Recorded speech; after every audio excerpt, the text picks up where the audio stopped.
और हाथ जोड़कर भगवान शंकर की स्तुति करके निरंतर भजन में लग गए। 1 मास तक 3 दिन 3 रात कुछ नहीं खाना, उसके बाद सूखा पत्ता लेकर के पाना। दूसरा मास 6 रात के बाद कोई फल ले लेना।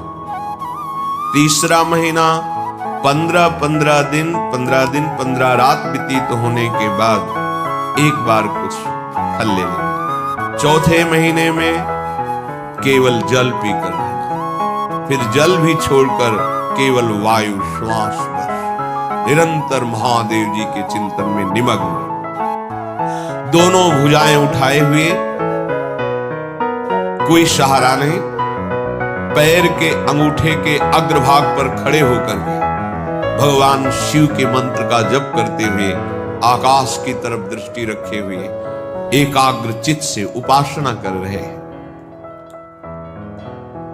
तदनंतर अर्जुन की भयंकर तपस्या को देख करके वहां रहने वाले जितने ब्रह्म ऋषि थे सब भगवान पिनाक पाणी महादेव जी के समीप गए और महादेव जी को प्रणाम करके कहा, देवाधिदेव, अर्जुन आपके लिए महान तपस्या से युक्त होकर के उपासना कर रहे हैं। हिमालय के पृष्ठभाग में स्थित होकर ऐसी उग्र तपस्या कर रहे हैं कि यदि आपने उनको सांत्वना न दी जो वो चाहते हैं तो दिशाओं में आग पैदा हो जाएगी उनके तप से।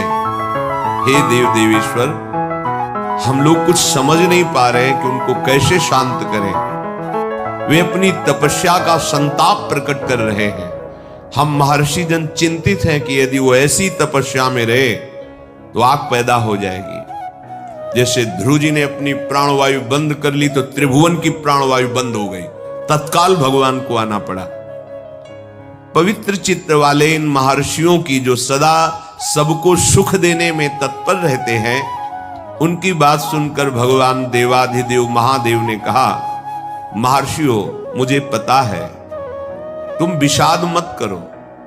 अर्जुन की तपस्या किसी को कष्ट देने के लिए नहीं है। अर्जुन के मन में जो संकल्प है वो मैं जान रहा हूं। वो किसी लोकांतर के भोग की इच्छा से तपस्या नहीं कर रहे हैं। उन्हें जो पाना है वो मैं प्रदान करूंगा। तुम सब शांत चित्त होकर अपने अपने भजन में लगो जाकर। भगवान शंकर का ये वचन सुनकर जितने ब्रह्मर्षि आए हुए थे सब प्रणाम करके अपनी अपनी कुटिया को गए। उन महात्माओं के चले जाने के बाद सर्व पापहारी पिनाक पाणी देवाधिदेव भगवान शंकर किरात वेश धारण किया। दिव्य कांति, धनुष बाण धारण किए हुए, मृग चर्म धारण किए हुए, और भगवती उमा भी उसी भेष में साथ में, और साथ में उमा के साथ बहुत सी देवियां और महादेव जी के साथ उनके गण, पर सब किरात वेश में। जे ही भगवान शिव इस वेश में वन में प्रवेश किए तो सारा वन शांत हो गया। खग मृग पशु पंछी वायु जल सबका कोलाहल शांत हो गया, आवाज बंद। एक घुरघुराहट सुनाई दी उस अर्जुन को। आकाश दृष्टि करके मंत्र जप कर रहे थे। दृष्टि घुमाई तो देखा है कोई विशाल सुअर उनको मारने के लिए तीव्र गति से आ रहा है। तत्काल अर्जुन ने अपने गांडीव धनुष को उठाया और प्रत्यंचा चढ़ाकर टंकार की, जिसकी ध्वनि उस शांत वन में गूंज गई। अर्जुन ने कहा, ऐ शुकर, मैं तपस्या में लगा हूं, किसी को कष्ट नहीं दे रहा हूं, फिर भी मुझे मारना पड़ेगा, क्योंकि तो बिना अपराध के मुझे मारने के लिए आ रहा है। सुदृढ़ धनुष वाले अर्जुन को प्रहार के लिए उद्यत देखकर किरात रूपधारी भगवान शिव ने सहसा रोका। ऐ वीर, इस शूकर को मैंने पहले शिकार रूप में निश्चित कर लिया है, तुम अपना बाण मत चला देना। परंतु अर्जुन ने किरात के वचन की अवहेलना करके तत्काल भयंकर बाण के द्वारा उस शूकर को बेध दिया। जैसे अर्जुन का बाण वैसे ही किरात वेशधारी भगवान शिव का बाण भी उसी जगह लगा। दोनों के छोड़े हुए बाण से सुवर्ण रूप त्याग करके मूक दानों विशाल पर्वत की तरह वो अपने असली स्वरूप में आकर प्राण त्याग कर गिर पड़ा। उसे अर्जुन को मारने के लिए भेजा गया था। जैसे बिजली की गड़गड़ाहट होती है, ऐसे आवाज करते हुए असुर अपने प्राणों को त्याग दिया। शत्रुनाशक अर्जुन उस तेजस्वी की रात को देखा जो कुछ दिव्य स्त्रियों से घिरे हुए थे। अर्जुन ने कहा, तुम कौन हो और यहां स्त्रियों के साथ क्यों घूम रहे हो? क्या आपको मालूम नहीं कि भयावह वन है? और क्या तुम्हें वन के सिद्धांत का भी ज्ञान नहीं है? जब मैंने लक्ष्य संधान कर दिया तो तुमने बाण क्यों मारा?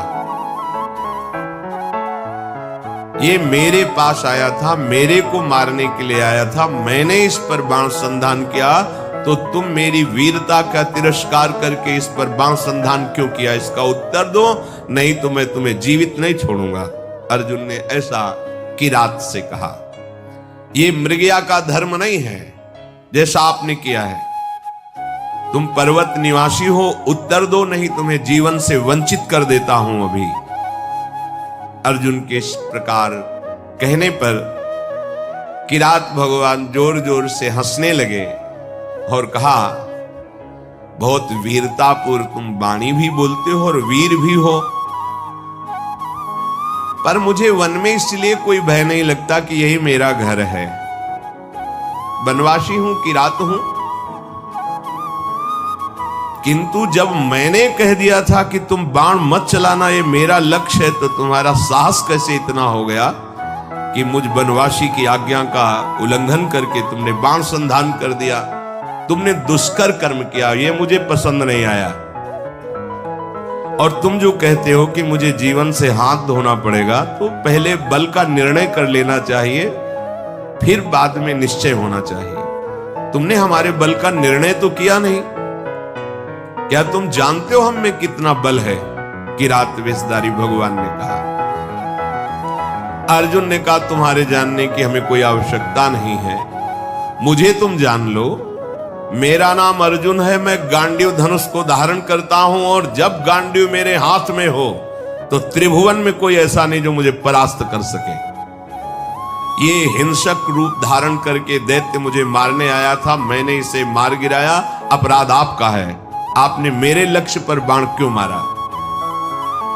किरात वेशधारी भगवान बोले, मैंने पहले रोका था और बाण संधान करके मैंने मारा है, और तुम मेरे सामने वीरता की बात करो, इसलिए लगता है कि मुझे तुम्हें दंड देना पड़ेगा।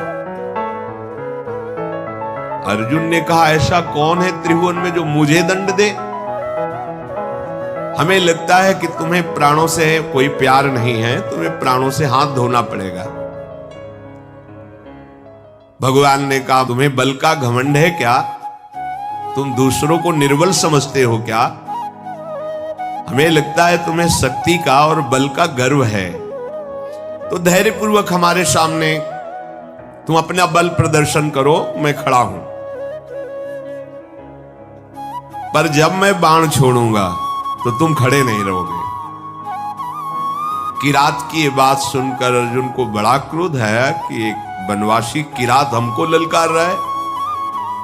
तत्काल भगवान शिव का ध्यान करके बाणों का संधान प्रारंभ किया। जितने भी बाण जा रहे हैं उस कोई घाव नहीं पैदा करे, सब लीन होते जा रहे हैं। और बार बार किरात कह रहे, और संधान कर। अर्जुन को समझ में नहीं आ रहा कि आज तक तो ऐसा नहीं हुआ। बाण गया, अक्षय तूणीर है, बाण गया, लक्ष्य भेदा, तूणीर पे आ गया है। ये तो लीलता जा रहा है। बाण जहां जा वो अंतर्ध्यान उन्हीं के शरीर में होता जा रहा है। अर्जुन ने बाणों की वर्षा झड़ी लगा दी। भगवान जो किरात वेश में कोई चेष्टा नहीं करे, जहां बाण जाता है वहीं समा जाता है, अंतर्धान हो जाता है। 48 मिनट तक बाणों की झड़ी लगाते रहे, कोई खरोच भी नहीं और एक भी बाण वापस नहीं हुआ। सारी बाण वर्षा व्यर्थ देखकर अर्जुन को बड़ा आश्चर्य हुआ और कहने लगे, धन्य है किरात, धन्य है। वास्तविक मैंने ऐसा वीर नहीं देखा तुम्हारे जैसा। हिमालय शिखर के समान तुम निश्चल खड़े हो और महाप्रचंड गांडीव धनुष से छूटे हुए बाण तुम्हें तनिक व्याकुल नहीं कर पाए। शास्त्रों बाण संधान किया पर तुम्हें खरोच नहीं हुई। एकमात्र मेरे आराध्य देव भगवान पिनाकपाणी शिव के सिवा कोई दूसरा ऐसा नहीं हो सकता कि जो हमारे गांडीव धनुष की चोट सह जाए बाणों की। और यदि तुम रुद्रदेव से भिन्न हो तो अब मैं जितने मंत्र जानता हूं, अस्त्र जानता हूं, सबका प्रयोग करके तुम्हें नष्ट कर दूंगा। अर्जुन ने जैसे आग्नेय अस्त्र मिले हुए थे, उन सब अस्त्रों का प्रयोग भगवान शिव पे किया। सैकड़ों दिव्य अस्त्रों का प्रयोग किया पर सब अंतर जाकर के शांत हो जाते।